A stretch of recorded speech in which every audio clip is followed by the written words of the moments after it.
From the station with the most local news in our West Michigan, Fox 17 News at 10 starts right now. First tonight, to leave the Kent District Library or not. It's a question residents in Algoma Township will soon answer when they vote in tomorrow's special election. Thank you so much for joining us tonight. I'm Josh Berry. I'm Janice Allen. Supporters say that it gives the community a chance to create a service of its own, while opponents are calling the plan too theoretical. Fox 17's Marisa Oberle live in the control room tonight with what you need to know before heading to the polls tomorrow. Marisa. Yeah, Janice and Josh, when we first reported about this ballot proposal in January, officials at the time wanted to ask people whether to form a library with neighboring Solon Township and tax them each at 0.5 mils, but pushback and other concerns caused Algoma to table those details for the time being. Voters say that they want more details before they move forward. Each day, people from all over northern Kent County fill the Krause Memorial Library in Rockford.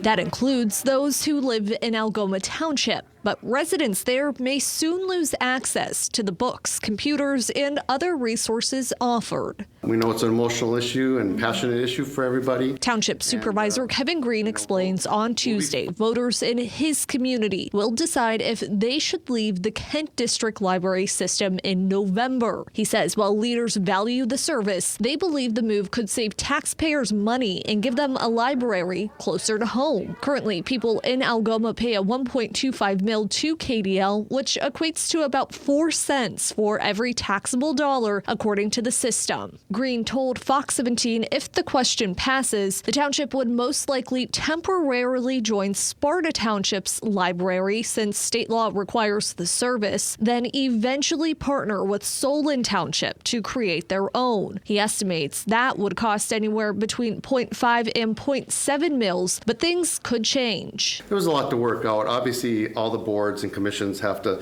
vote on all this, and the residents have to want that too. So that's the big choice. We understand there's a little bit of risk, but we really also believe that we could do this together. If we do leave and we have to go through potential additional votes to say, well, could we join this? Could we join that? Could we build this? Those are all hypotheticals that we just don't know for sure will pass, would pass, where would we go? So we just feel like our best bet, again, is to keep an amazing award-winning service. Amanda Gerhardt and Amy Roeder say the proposal comes with too much unknown. They plan to vote no rather than risk their family's access to KDL. There's too many open-ended questions and too many things that we just don't know yet. In a flyer sent at the end of March, the Kent County GOP encouraged people to get back local control and support the withdrawal. It claimed KDL uses taxpayer dollars to promote controversial events and unfairly compete with small businesses. Randy Goebel with the system described the statements and others like it as misinformation. He hopes regardless, people make their voice heard. It's important that people vote on this one way or another because it's an integral part of the community. Libraries help schools, they help seniors, and it's important that if there's going to be a change, that the people have a voice in what they have.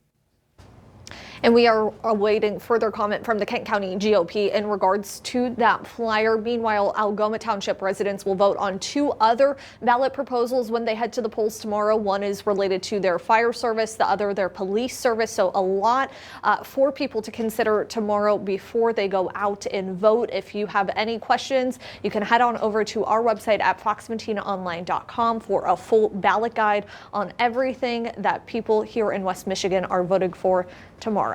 Reporting in the control room tonight, Marisa Oberle, Fox 17 News.